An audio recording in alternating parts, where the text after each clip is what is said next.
요즘 국민의힘이 외국인 관련 제도 불균형을 바로잡겠다며 이른바 외국인 3법을 추진하고 있습니다. 외국인 건강보험 악용 방지, 외국인 부동산 취득 규제 강화, 그리고 외국인 영주권자의 지방선거 투표권 재검토. 이 세 가지가 핵심입니다. 이건 중국인을 차별하자는 게 아니라 한국의 주권과 시장 질서를 지키기 위한 정책적 조치입니다. 실제로 캐나다, 호주, 뉴질랜드 등도 같은 이유로 중국 자본 규제를 강화했습니다. 그런데 이런 정책 논의가 시작되자 한겨레는 연이어 혐중 정서가 커지고 있다는 기사를 내고 있습니다. 혐오의 피라미드 꼭대기로 향한다는 식으로 자극적인 표현을 쓰며 마치 한국 사회가 집단적으로 중국인을 미워하는 사회인 것처럼 분위기를 만들고 있습니다. 하지만 이 보도에는 치명적인 문제가 있습니다. 바로 이유를 말하지 않는다는 겁니다. 감정은 하늘에서 떨어지는 게 아닙니다. 반감이 생겼다면 그만한 이유가 있는 법입니다. 한국 사회에는 오랜 기간 누적된 제도적 불균형이 존재합니다.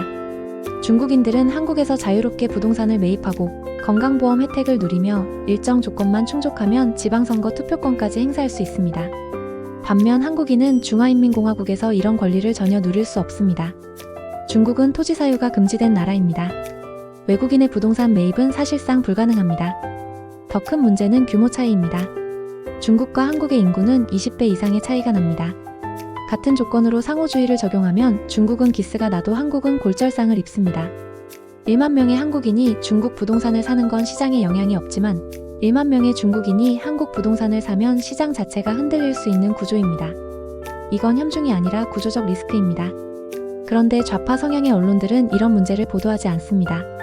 왜일까요? 첫째, 혐중 프레임을 피하려는 정치적 부담 때문입니다. 중국 자본 문제를 정면으로 다루는 순간 반중, 혐중이라는 낙인이 따라오니까 아예 회피해버리는 거죠. 둘째, 자신들이 지지하는 정치 세력의 입장이 걸려 있습니다. 더불어민주당은 외국인 규제 문제에 소극적입니다. 이유는 간단합니다. 중국계 표심이 지방선거에서 영향을 미칠 수 있기 때문입니다. 셋째, 국제주의, 다문화 프레임에 갇힌 시각도 있습니다. 외국인 규제는 곧 차별이라는 식의 고정관념 때문에 문제의 본질을 외면하는 거죠.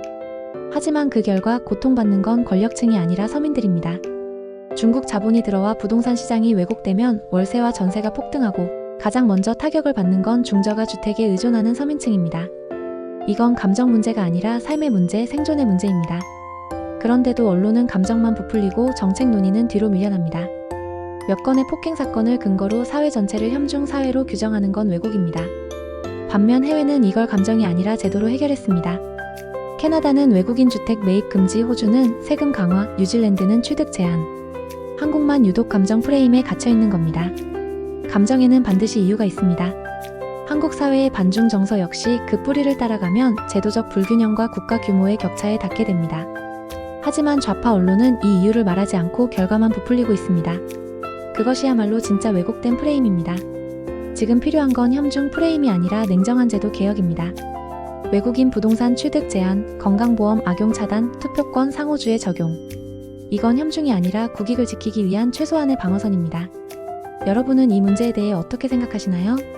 댓글로 여러분의 생각을 들려주세요. 저는 전문가는 아니지만 상식적으로 생각하는 사람입니다. 이건 이념의 문제가 아니라 현실의 문제이며 서민의 생존이 걸린 문제입니다.